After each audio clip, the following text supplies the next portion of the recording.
Hey guys, this is Andrea with Empire Network.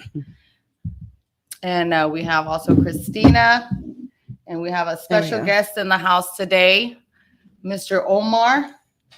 It won't work. How's it going, everybody? Hey, so thank you, by the way, for inviting me to your podcast. First time doing a podcast live with everybody. So thank you, Andrea. Thank you, Cristina. You're welcome. You're welcome. Can't fix the thing. Sorry, guys. We try to go live so I can hear, but it don't work today. Oh, there we go. There we go. Okay. Did it work? Anyway, I think it worked. You're in there, Andrea? Yeah, she's in there. There we go. We're in there. Good morning. So we try to add our phones and go live at the same time so that people that don't know where to find the podcast, then they can go ahead and go to either one of our lives and get the information from there. So I'm Cristina, and like I said, I'm Cristina. Andrea. We're with Building Empires Network, and what we're going to be doing today is talking with Omar with Prestige, Royal Prestige, right? No. Prestige? WDCR. Oh, okay. I'm all lost. Y'all know this is just we throw it out there how we throw it out there. Hey, there's no before. There's no before. There's no cuts. You get any confused with the pots, Roy Prestige? That's what it is. He don't sell pots, okay? He don't sell pots. So today we want to talk a lot about insurance, life insurance, the different type of insurances you can get, the annuities out of it, how you can use that insurance. There's a lot of people that ended up losing their jobs over COVID, and they had a lot of Roths and money in there, and they were laid off or whatever happened. Some lost their job. Where do I roll this money over without losing it, and all those different questions. So I'm going to ask the question. Andrea will be reiterating it, going a little bit deeper, asking questions so that we can all understand it. And Omar will be answering those questions. So, y'all ready? Let's do it. Let's do go. it. All right. So today, like we said, today's about life insurance and annuities. So, Omar, what is a term life insurance? So whenever you look into a term, it's something that it's like you're renting the policy for a certain time. So you can either rent it for a year, 10 years, all the way to 30 years. The benefit of that is cost efficient. It's not going to cost you as much as the different other policies that's out there. So yeah, if you're trying to save some money but have that protection, then go with the term. Is there a cap? No, there's no cap. Okay, so if I walked in, I said, I want $4 million. Mm-hmm. My husband's going to kill me. So there are little requirements to make sure that you are worth that kind of money. Assets, all this other stuff. Damn, denied. So there's a little more into it, but yes, there's no cap. Okay. You gotta qualify in order for you to get that kind of coverage. Okay, how about medical? Is there medical behind the term? Yes, depending on the amount of insurance that you get. Okay, all right. And then what is the difference with? So the question would be, Andrea, like with you, what questions would you ask him on that one? So first, for example, for somebody who doesn't have any life insurance, or has kids or doesn't have kids, what do you recommend for them to get for somebody who, has kids, and the difference with someone who doesn't have kids? Okay, so for me, you gotta love the industry and believe in what you're doing, because I could offer all the products, but at the end of the day, if that person has never had insurance, yeah, you can sell them, or you can present the one with the equity and whatnot, but you want someone to be enforced, and that that they have no experience, that they're going to look at it as a bill, because a lot of people look at it as a bill, like, that's a bill for me. Yeah. No, you cannot afford not to have a bill, because if you got kids, if something happens, right, you're going to take care of the kids. So you got to make sure that you got protection for yourself, and you can leave a legacy for everybody, for your little ones, or your loved ones, mom, grandma, all that stuff. Yeah. So. Now, also too, whenever you're making those payments on the insurance, all of that is just building up, right? Because you can definitely use that later on.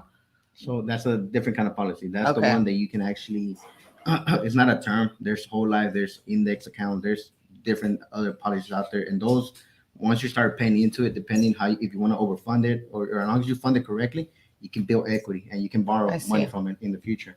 Mm-hmm. I know another agent that whenever he has his policy for quite a while. Mm-hmm. During that time, he was going through some hard stuff going on in life. Mm-hmm. And the daughter was getting, she was turning 15. He needed money. He had the cash at the moment. Mm-hmm. He was going jobs to jobs, and he ended up putting some of that equity out of the life insurance. Mm-hmm. Nice. So that would be on that being able to pull out money, because on term life we can't pull money out. Yes. It's kind of like you're as you're living, you're paying, but if you die, pass away, then basically it will pay up to what your premium is. Is there a waiting period for that? No, so as soon as we get the their certificate, we'll send it to the carrier. The carrier will like send you the check to the Okay. beneficiary. Okay. But is there a waiting period for coverage to begin? Let's say, are there any hiccups? Let's just say I have a term life insurance and I get cancer. So are there certain riders that I need to put into a term? Because I know the whole is a lot different. But let's say in a term and I pass away, is it only like sudden death, or is it something medical like cancer or something like that? Will term also cover that? So that's a great question. So nowadays, and this is what I tell everybody else: you might have insurance through work, you had it in the past, and it's a great policy. But the policy nowadays, they got living benefits. So even if you get into this chronic, critical, and terminal illness, you get access to that money while you're alive. You can use some of that portion. So I don't know if everybody's familiar with the word Sancho. And some people say, I don't want life insurance because it's gonna be for the Sancho. So nowadays, you can actually use that money while you're alive. Right. And take advantage of that. And that's on term too. Hey, while you take the term. Sancho out to eat, you can use it to take the Sancho out to eat. Take them to Little Mexico buffets. So the term life, that has a living benefit too. Yes. Oh wow, I didn't know that. I really didn't. So most that you want to take a look to see if you got it, because sometimes they hear it. Mm-hmm. And they say, well, I do got a life insurance. And whenever that happens and they go and they're like, oh, actually, you had the old one. You never had the living benefits. Okay, so that's what they need to ask for. So maybe that's something that people need to go back and check to see. Yeah, to ask for living benefits. Yeah. Yeah, because I didn't know that. Yeah, because some people, if they've had life insurance forever, they don't even know. They're thinking like, oh, yeah, it's covering me, but they don't really know that after a couple of years, like, hey, you have to renew for this, or whatever you were being covered, it expired or something, you know. So it's always good to kind of look back. And not just that, I had a scenario when I met this lady, and she had that policy like since she was like in her 20s. She was in her 50s, and for whatever reason, she stopped paying for it. She forgot that she switched the bank. So this whole time she thought she had insurance. And whenever she needed it, I was like, man, like policy expired. Yeah. Like you were not paying. So something like I said, and that's what all this time you paid, and then you think you're covered. Right. So on the term, it's just like rent. You stop paying, it exhausts. It just expires. Yeah. And like all that money that you built is gone pretty much. Wow. So what is the difference like with whole life? What is the benefit of whole? The difference between the whole and the term, or let's not even say a whole policy that builds equity, is the equity part. That you're able to money extra and you can use it in the future if you want. There's another one that we call ROP. Different carriers call it a little bit different. One of the things that I like about the second one is if you, a lot of people say, you know what about if I want to put my money in the future? Because I feel like it's a waste of money. Right. So sometimes like, okay, if you want to save some money, but also have the protection, once the policy matures, 20 years from now, 30 years from now, you want to put all your money, the money that you put in, you get everything back. But also know that the policy is going to be gone once you get the money. Right. Now, can they borrow against the whole and pay it back? Yes, they can. So they can borrow the money. You are going to pay a percentage back to yourself, so you can, for borrowing the money. But also, let's say you don't pay it, because a lot of times that's one of the biggest things. What if I don't pay it? What if I lose my job or pass away? They'll just deduct out of the face amount.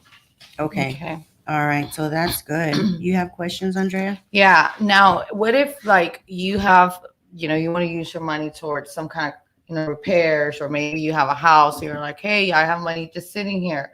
What is the interest that they charge you to kind of pull your money out for something like that? So every carrier is a little bit different, but they're not going to charge you like the bank, 20%, no 30%.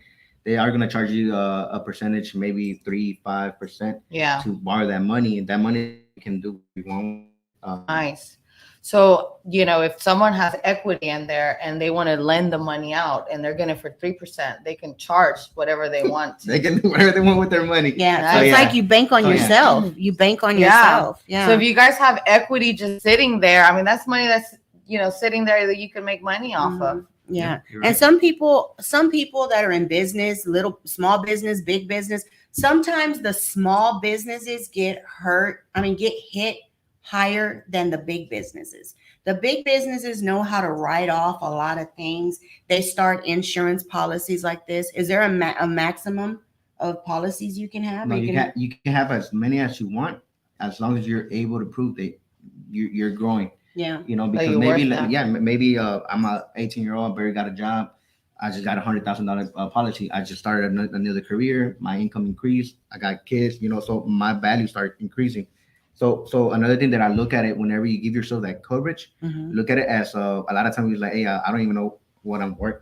You know, you Right. can use that. You know, it's like, hey, Be like, my I'm insurance policy, I'm worth There $1 you go. million. $1 million. I'll take care of you. Something happens to me, my policy's gonna take care of you and my kids. So, you know, give yourself that value as well whenever you get that That equity. I'm like, Yeah. I'm a walking equity. Yeah. And what people need to understand, a lot of Hispanos, we all do say, oh no, I don't want to leave it for the Sancho, no lo voy a dejar para el Sancho, you know, or even some. Damn, a just- lot of Hispanos. Wait a minute, what are you trying to say, bro? We do, girl, because that's what we say. You know, hey, with that, when you ask somebody, do you have a life insurance policy, or if you're a salesperson, you know, have you ever set up any type of trust fund or anything for your family? You know, if something happens to you, nobody knows. I could be standing under a roof and just supervising, doing my videos or whatever, checking on a construction, and a nail goes through the roof and knocks me out. It doesn't have to be a bullet. Right. You know, it doesn't. It could be a board, hits me in the temple and I'm gone. What do you do next? What does your family do? Have you put things in place? Where did you put your money? I mean, you can only buy so many damn birds. You know what I'm saying? You have to save that money and put it. And at the end of the year, you need write-offs. So this helps for the write-off, right? In life insurance, no. No. So if you have a certain amount of money, it would be what, a Roth? Yeah, it will be in a index account or something like but I mean, but you paying for that coverage, I mean, that should be a write-off because it's insurance, right? So that's one of the things about insurance that you don't I'm get still taxed. writing it off. I want write-offs. Still writing it off. Hey, man, we didn't hear nothing.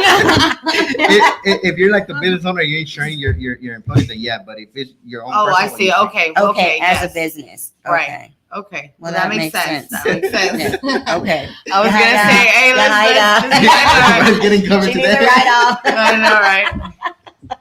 Okay, so you were talking about an index. What is the difference on the index? So a little bit about the index and the whole life participants in the market, like any all the insurance there in the SP 500, putting the money in there.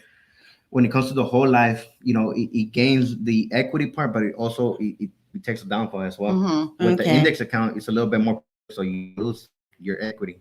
So the index, that you don't lose your equity? Correct. And then the whole life also, there most of them are at the most, and I think one of the carriers that we got is at 60,000. With the index, you can do $1 million, $500,000, 250,000, depending on what you want. Okay, so on an index it's higher, and on a whole it has a max of pretty much 60. Correct. Okay, and then you were saying right now that shit, you just said something. No, but because I was writing it. Okay, so you gain. Oh, the variable. So which one has a variable? The whole life. The whole life has a variable. Okay. Variable meaning, guys, that it goes up and down. It goes up and down. Yeah. And on those, if you put too much money in there, also Uncle Sam is going to try to tax you. So there's always a cap too that we get flagged. Yeah. So you got to be careful how much money you put in. So maybe not the variable then. I mean, not the whole. Yeah. Yeah, not the whole. Maybe go with an index so that too, because you don't know what you're going to make. I mean, we started off with just making one or two little deals and it's, you know. So with that being said, now she's $1 billion equity walking around.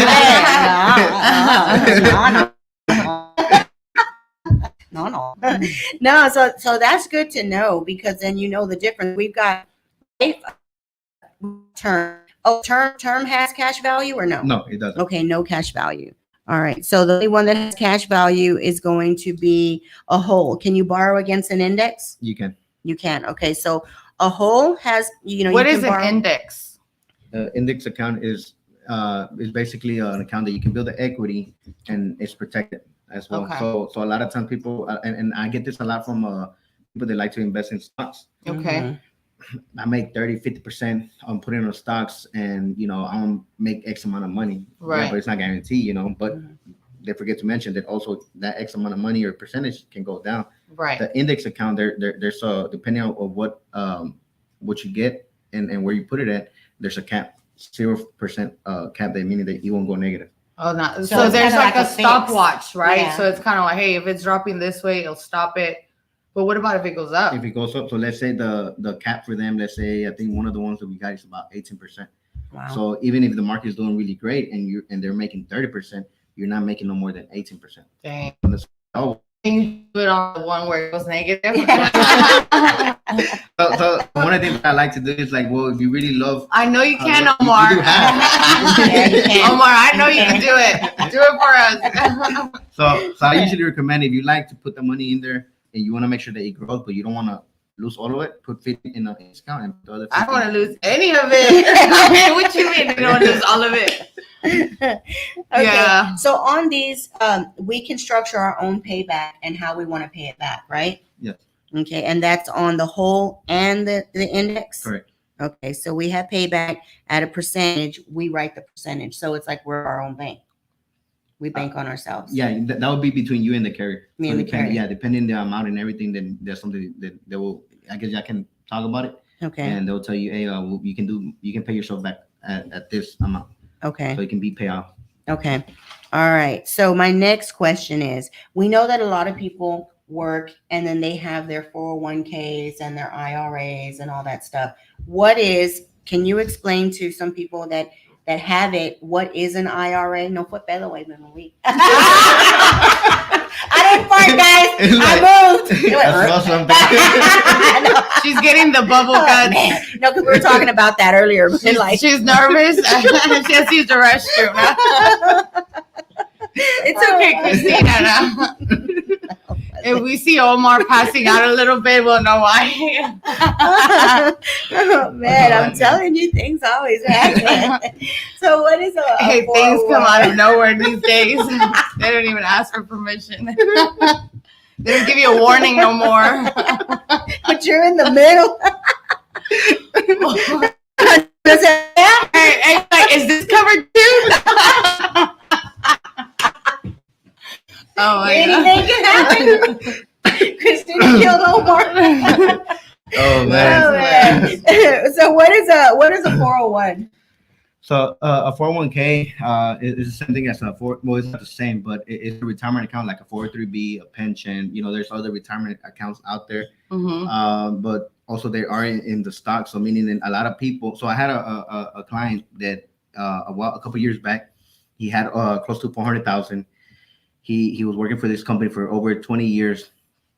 They let him go because the economy was doing bad. He's like, we gotta let you go. You gotta take out your money. He was like, okay, so what am I gonna do with this money? Like, take it out or put it somewhere else. And he'd be like, hey, do you still have that client's number? You can call Christina or cash her keys. I know. So they were gonna charge him 20 to 30% just to take them. Yeah. He was ready to. He wasn't at the retirement age. So one of the things that we did, we ended up moving that 401k into another annuity account, which also protects it from the market. It gives them equity in there, and it builds it up. And there's a lot of tricks to it that you can put like a rider income for life. So let's see, just the money that he had in there, the policy is still gonna be paying. Yeah. Okay. Until he passes away. So with that, what I liked about what we did that scenario that 75% got moved into annuity, the other 25%, he got taxed on that 25%, but he was able to buy a new truck and start his own business. Yeah. So that's what y'all want to understand. Let's say if you build up 100, just for a small number's sake, or 200, let's say you're losing your job, but you have a certain amount that you need to roll over. You owe about 30 on your mortgage, you owe 10 on your car. You can take a percentage of that and pay down your debt so that, you have it right. But would you pay that one back?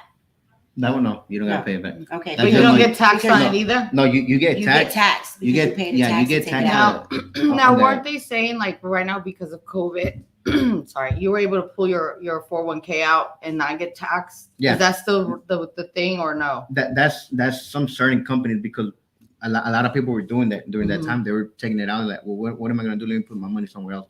And I was We trying to did- take my dad's. I'm like, Dad, Dad, I'm like bringing him the paper. Poppy. They're not charging any taxes. Let me borrow that money you got in there. He was like, no. So that really depends on the company, because during that time we helped a lot of people, but also there was one scenario that the company said, no, we're not doing it. They don't care. COVID was going. They didn't let. Yeah, it was natural disaster. Yeah. For him, it was really bad because I was like, he needed the money. Yeah. And we were like, wow, that was the first scenario that we encountered like that. Yeah, a lot of people suffered from that taxation. A lot. They didn't know where to put it. You couldn't go to a bank. You had to make an appointment. You never were able to get in. Where do you do things? You call people who can go to you. Now I have a question. For example, those kind of people, if they like for us, we want to that money. Is that something they can do?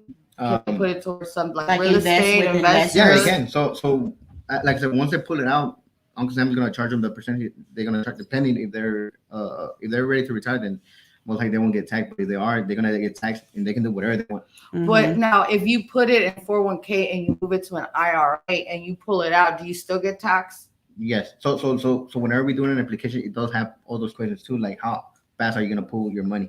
Because then you also gotta qualify. Because if you're just trying to move your money so you won't get taxed, then it'll say there that you get penalized even more for lying on the application. Wow. I might know that. We're gonna be penalized. But now, do you recommend, like, if you're gonna pull your money from your 401k, do you recommend putting in like a different, like a Roth or an IRA or something where you're able to put it there and then maybe pull it out, but you don't get taxed as much? I would say so. One of the difference. Question. Ah. That's a good question. I ask challenging questions because I think about it. I'm like, okay. So it depends on every scenario, because so the difference between a Roth and a traditional IRA is one gets taxed up front, like while you putting the money, it's building, you getting taxed on it already. The one that's one out. Anyhow, you want to like, well, I want to see my money go fast. I'll the tax in the future when I pull it out. Okay, great. Others said I don't want to get hit with a big tax number. I just do it right now by portions, and so I won't notice it. I mean, regardless, you're gonna get hit. Yeah, just different ways. Yeah, you got to pay to play. It's like a merry-go-round. You want to go around, you got to put that quarter 25%. It is what it is. You got to pay to play. A lot of people, and I was guilty of it. If I couldn't get it at a good deal, I wasn't going to do it. If I couldn't negotiate, I wasn't going to get it. Just because, I said so. And you lose on a lot of things, and you don't understand that, you have to pay to play, because a lot of people tell me, and it's real simple, I got $1 million in the bank, and you're doing nothing with it. I mean, you don't think you're getting taxed on it, because every year you do income tax. First question, how much money you got in the bank? It's like something that at my store, I put it on the shelf. Okay. Every year is an inventory tax. And if it takes me 3 years to sell that product and all I was making was 30 cents, and I'm getting taxed, let's just for say 10%, 3 years, it's gone. So that's why some people just clearance it. Let's just get it out of here. But if you have an option to put your money in something that is going to keep your family well, we deal with a lot of probates. Mm-hmm. We deal with a lot of people who have deceased and the family members don't know what to do. They have mortgages. We're working on one right now that the lady's mom passed away and she didn't know she took out a reverse mortgage. Don't do a reverse mortgage. Do something different, because those things are kind of crazy. They are. And you think they're gonna let your kid take over. If your kids don't have that money to buy out that mortgage, it's not gonna work. Yeah. So why not get your plan in place? Yeah. Get your plan in place. I'm actually going through something like that. I'm talking to a lady. So this is crazy. Her husband was actually just sitting down, and somehow he fell. He hit his head. They didn't think anything of it, and he went to sleep right after that. Well, he didn't wake up anymore. Mm. So he didn't have any life insurance or anything. And we're actually buying a lot from them. But she's like, it's sad because she has to sell that. She's like, that was my husband's, and, things like that. So because he didn't have any life insurance or anything, now they have to sell, whatever, thank God they have something to sell. But it's just sad because you never know. It's like one day they're here and then it's like, so it's always good to have some kind of, And I had encountered scenarios when let's say, Christina, you're the breadwinner of the family, and they'll be like, I'm the only one that get insured because my spouse. Hey, they make sure they insure Yeah. Christina. Everybody's insured Christina. They're like, we gotta insure her. So, but also you got to think about it, because it's good to insure both parties. Like the spouse, because regardless if they're not making the income, like if the spouse is the one taking care of the kids and anything else. Hey, she's not doing, you're probably like you're worth more dead. No, you know how you're saying the spouse, he's taking care of the kids and you insure him, and they're like, he's probably worth more dead. Be like, stop taking care of the kids. That is hilarious. So the reason I say that is because sometimes the breadwinner is almost like they don't need insurance because I'm making the money. Right. But also you got to think about it. If they're the ones taking care of the kids while they're not going to school or picking up the kids and all that, that's what if they're not doing that? So, sorry. So look at it like I always tell them, that there's, paying like a maid to watch your kids. That's basically what your other spouse is doing. If they're not the breadwinner, they're still you got to insure so you got to insure them too, because if that will happen, even if you're the breadwinner, now you're gonna go take your kids to a daycare. You're gonna start, So what happens when that happens? So say like if something happens to the spouse, then you get it, or what benefit does it have if they insure that other person? Well, yeah, the beneficiary would get the money, and obviously instead of coming out of his pocket, that insurance is gonna be paying for the maid, the daycare, and all this other stuff. Oh, I see. Okay, because that's what he was insuring. So you're insuring the maid, not the wife. It sounds like. Okay, I get it. Dang. Well, that just tells you, hey, we're all right, Margarita. Right? Okay. All right. I see how the life insurance puts us under as the maid. Okay. Oh my God, that's crazy. So let's say, okay, if you get like a term policy, and you qualify for maybe 200,000. Okay, so out of that 200,000, you should also have like a certain, like a funeral policy, right? So usually, if you look at the stone, you're familiar with the how much does it cost to bury somebody? It's about close to 3,000. Yeah. So if you know you're gonna get so one of the things we do when we put and look at their mortgage, how much debt they got, how many kids they got, and also funeral costs. A lot of people say, I don't mind getting cremated. So I'm like, it's against my religion. I want to get like. Hey, but I don't mind you putting me in that little corner over there. Plant me by the tree.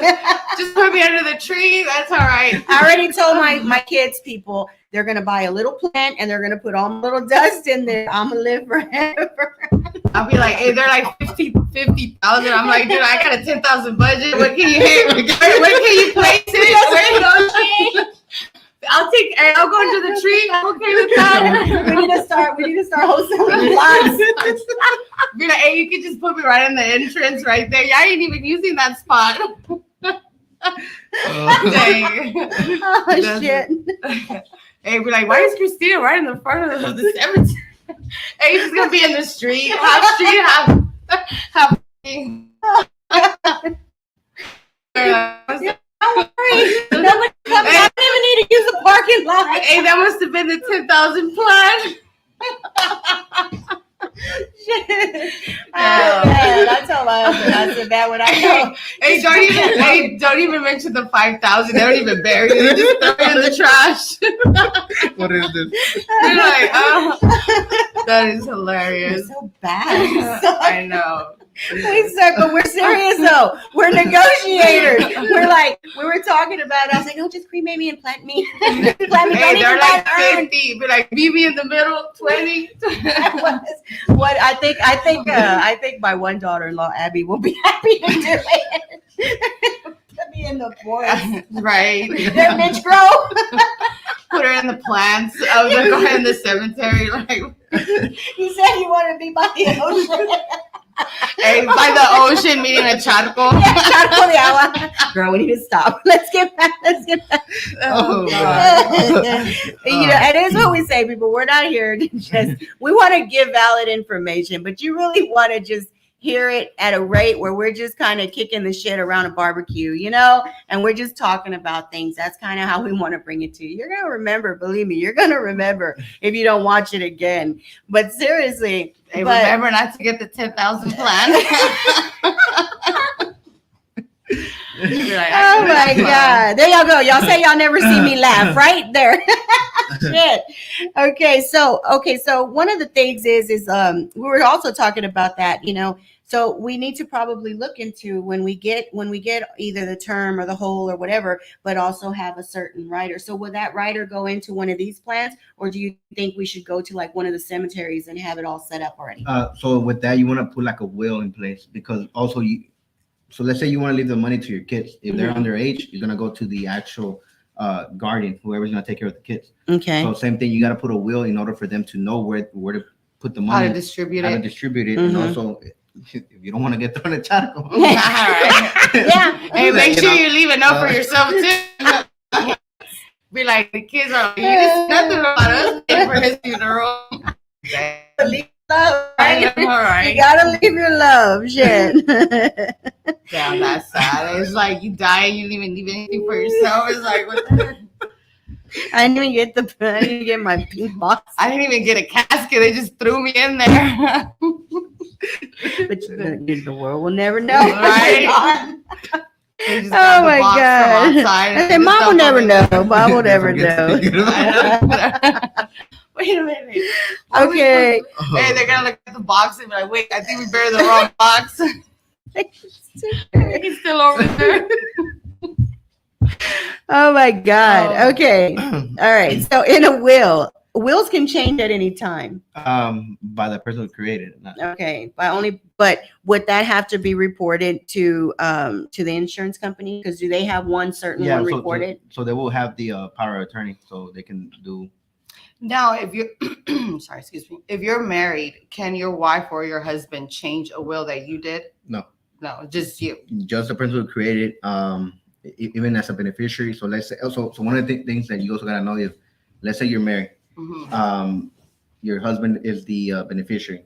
You gotta get a divorce. You remarry somebody else, but you never switch the beneficiary. You passed away. If you didn't change it, your ex is gonna get the money. Ooh. Hey, everybody who got divorced, y'all better go back and check. Y'all better go check. Y'all better go check that. That would be the worst. Can you imagine? You're like paying and then he's going to get everything. No, she. Or she. Sancha. That's when the Sancha comes in. The little culito around though. That's yeah. Yeah. So. And they always get more. I know they do. Oh my God. Okay. So we went over life insurance. We went over the term, the whole, the annuity, the index. And so now, and we went over the Roth IRA. So what is the difference between the Roth IRA and the traditional? The main thing is, like I said, it was the tax now and tax later. Okay. So tax now. So you take it out now? Or you get tax later. Or you get tax later. So why would you get tax later? So, well, the way it works is depending on where you get it from. So most of the company has, I believe, the traditional one. The Roth, you would get it outside for mostly for business owners. Okay. So it's something that you get outside of work. Okay. So what do you mean by that? Like when you say outside? So a lot of companies. I get the money outside. No. So you go, and let's say since you're self-employed, a company has to negotiate contracts. So that's what they do. So they call that self-direct, or is that what they call the self-direct IRA? Yeah. Okay, so self-direct. So whenever you work for a company, goes and negotiate with Fidelity or whatever company, they create a Roth IRA or a traditional IRA, but they negotiate it, meaning that they're gonna give something to their employees, and they're gonna either match them a percentage or dollar per dollar, whatever the scenario is. Somebody who's self-employed, you don't got that option. You gotta go look for that. So you actually opt to say, I want to Roth, or I want to get annuity. Right. So you got more options. Besides, if you got a job, you can still get something outside of your job. I usually say get something outside of your job, because if something happens, if they let you go, like I said, and you're not ready to retire, you're gonna get taxed on that. Might as well put it somewhere and you contribute as much as you want, independently. Oh, and did y'all hear that? Y'all can get one on y'all's own. Some people want to get it through their company, but you lose that. You lose the rights to that IRA when you leave the company. right? And then you're going to get taxed. Yeah, they'll transfer you on the year. So another thing, now that you mentioned that, a lot of people usually say, I got a life insurance already. I got it through my job. And then you present the what they got to pay outside. They're like, that's a lot, because my job, I pay like $5, $10, $20. The problem with that is that you're getting put on a group policy, and once you leave that job, they're going to give you the option to take your policy. Hey, you got your coverage, but it's not going to be $10, $20. It's going to be 200, 300, depending on how much coverage you have, and depending on his medical now. So like I always say, it's always good to have something outside, because at least now you're covered, you're good, you're set. If you decide to leave your job or you get let go, you got something already set, and it's locked. It locks your age. Yeah, and that makes sense. Yeah, that makes sense. Yeah, because imagine if I were working during this pandemic and my insurance is covered through my job, and now I got to go and either find a new coverage because I can't afford the 200, because it can get pricey, especially at our age, my age, to go find that, to take another medical exam, to go do this, to go do that, all that stuff. I mean, you'll probably almost lose your policy because when you don't pay, you lose it, right? Yeah. So another thing that I like about the index, once you build equity, and we had scenarios like this with COVID hit and everything, a lot of people lost their job, they couldn't do the payments because they had equity built in there. They were able to keep the policy in force because it was basically paying itself. I see. And whenever they're ready to actually keep doing the payments, they activate it and start doing the payments. Nice. So wow, that's nice. Well. Yeah. Now, what about if people have it and they want to, well, I know we did talk about they can pull it out, maybe pay for the mortgage or stuff like that. Now, is that something they have to pay back, or is it like they pull it out and they can do that? Well, they got the option. Obviously, you got to pay it back. But let's say worst case scenario, you don't pay it back and you pass away, they'll just deduct it out of the face amount.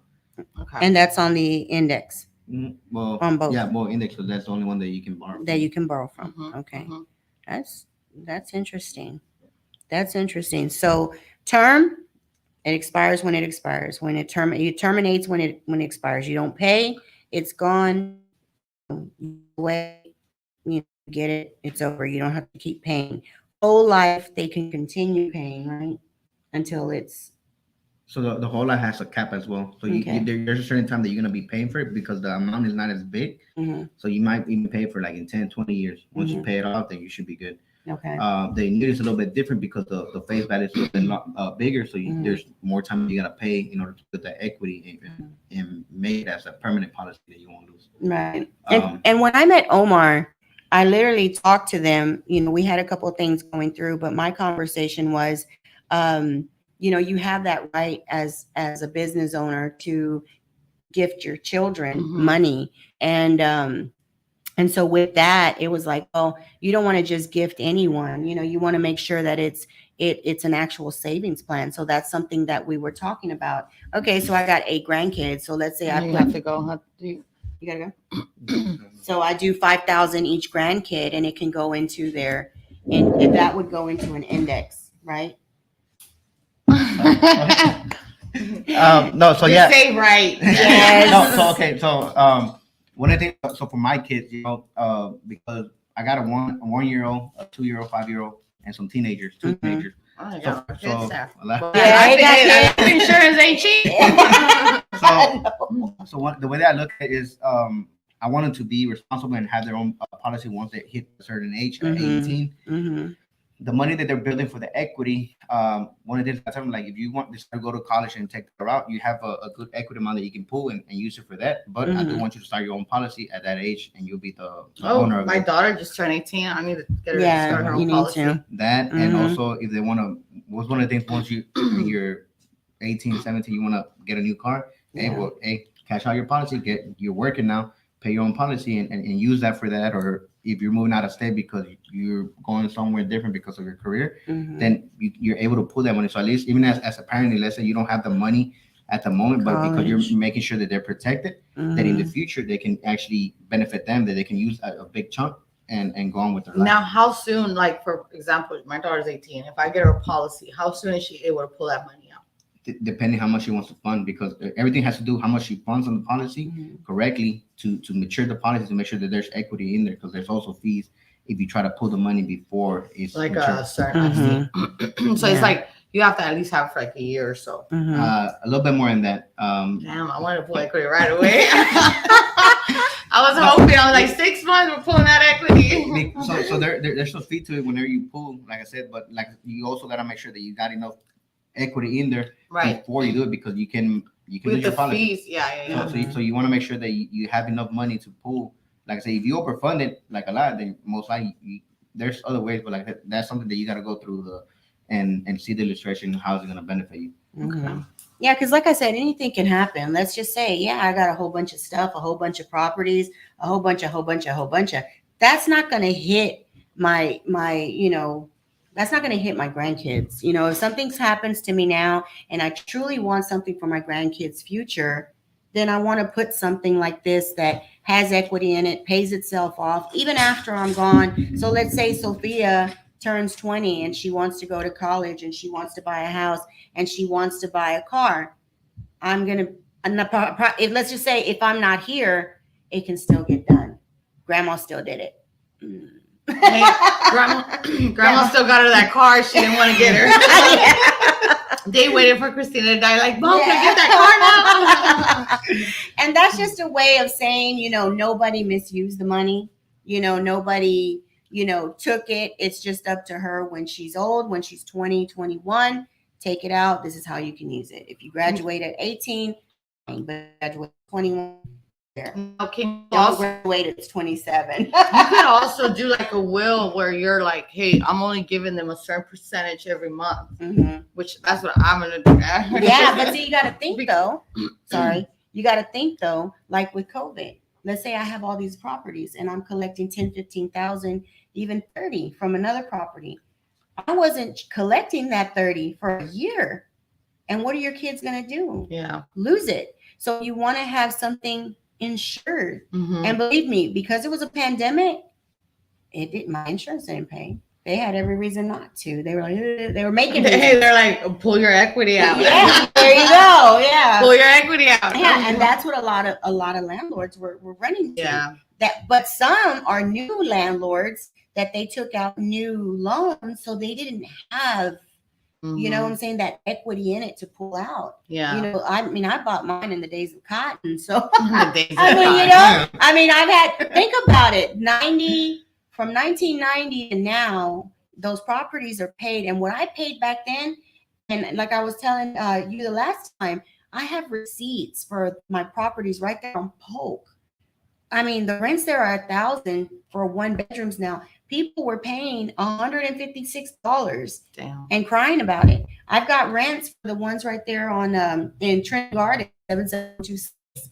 They were paying $200 for a 2-bedroom, 2-bath. And it's like, damn, I looked at those receipts and it was a true eye opener for me that inflation's happening, things are changing, and right now, going back to that, at that time, things were different. Social media makes it easy for me to push a button every night to spend $100 on Facebook Marketplace. That's $3,000. If I spend $100, that's $3,000 a month. But I won't buy an insurance policy. Yeah, I won't insure my car. Right. You don't insure your employees. So that's the thing that it's all going to be written off. Once you get hit in the back of the head when you don't have the proper write-offs, or they say, you kind of got to give. Saying it's hard to give when you got, so you kind of run with it until you get there. But once you get there, you got to make sure, sponsor people, help people, give forward, but cover yourself, but like in the proper ways, you have to. So you got to structure something correctly. But this is what I was talking to them about when I first met them. I have 8 grandbabies. So within 8 years, I should be able to say, okay, 20 for you, 20 for you. You're also on inflation right there. The more grandbabies you keep getting, is the inflation going up. Girl, yes. That sounds like inflation. Hell yeah, girl. But I'm seriously not that grandma though that buys them like, I bought them an iPad or whatever. But like, okay, you lost it, you broke it, and but I'm more like Legos, crayons, more cognitive learning, That's good. throw them outside, let them sweat and get dirty. I got baby girls. They'll start off real clean in the morning, chungle side to side, because I want them to know the youthfulness that we lived. Yeah. Because it's not available to many anymore. Right. It's not. You even go to the daycares and they just have these little computers on the side. Everybody's communicating on the phone. Mom, I want chips. Yeah, Daisy won't let Sophia have a phone. I tried to get her a phone so I could call her because sometimes Daisy don't answer. Sometimes Daisy don't answer. So Daisy. Yeah, so I was like, let me get her a phone. And they were like, no, you're not gonna get her a phone. I was like, let me get her a phone. But then I had to think about it. She'll be all involved in that. And imagine, their vision, everything, neck pain, all that stuff goes. So let the kids be kids, and let's just do what we got to do when it comes to taking care of their future. But I really liked what he had on that. So if anybody don't have any life insurance and wants to, maybe get more information, they can reach out to you. Oh yeah, so I can reach out. My telephone number is 832-863. I'm looking at that, but I think that's the camera. Yeah. I know we do that all the time. Questions or anything that like every scenario is different. You might probably say, hey, well, somebody else told me something different. Yeah. I'm great. I don't mind talking and kind of processing. So I had a scenario with a client of mine that she said, hey, I got insurance with the same company you got. I should be good. And I was like, yeah, but let me take a second look. Maybe I can give you a little bit more clarification. Great. We ended up finding out that the policy she had was not a actual policy. It was an accidental, meaning if she died because of an accident, it will pay out. If she doesn't die, it doesn't pay out. And I gave her a little bit more coverage with equity on it, and for the same premium that she was paying for the same amount. So she was really happy, and she was grateful that I took an extra step and say, let me look at it and go from there. So if you got questions because somebody told you something different, like I say, you can call me at 832-863-7062. And we can talk. Like I said, we can meet. Yeah, I can go to the office. We can, Where's your office at? Well, we're about to open. So after this, I gotta go. Yeah. And I gotta go. So it's gonna be around the Houston Katy area. Okay. Close to I-10. So soon, if I put it on, or I'll put it later on my Facebook. If you want to follow me and whatnot, I got questions. Feel free to ask or message me or call me or text me, whatever you want. But yeah, so pretty soon I'll put the name of the company and also the location. Okay, and we'll go ahead and drop his phone number and information underneath, so that way you guys can reach out. Yeah. Just don't reach out after hours. Yeah. Hey, now that y'all found out how much he's worth, it's like No, we found out how much Cristina. right? They're going after Cristina. No, don't go after me. Do you like Sancho? I know. Hey, Christina's gonna get a lot of Sanchos lined up. Hey, Sancho, so they're gonna be like, hey, you don't discriminate, right? No, hell no. I already lived 30 years. I don't want to do it. Hey, you can find her at Martin's Hardware. No, Or she's gonna have them lined up.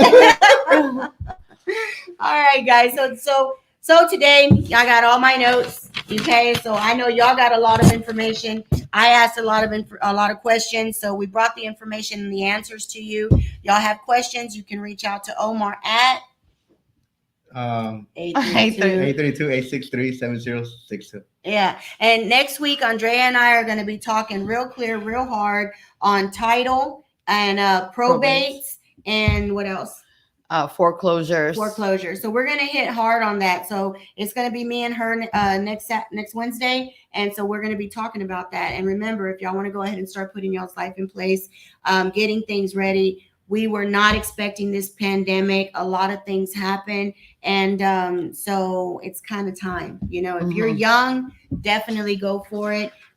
Go into something where you can save, have a savings later on, become your own bank, borrow against yourself. So we wanted to share that with you. So y'all have a great day. All right. Bye. Thank you.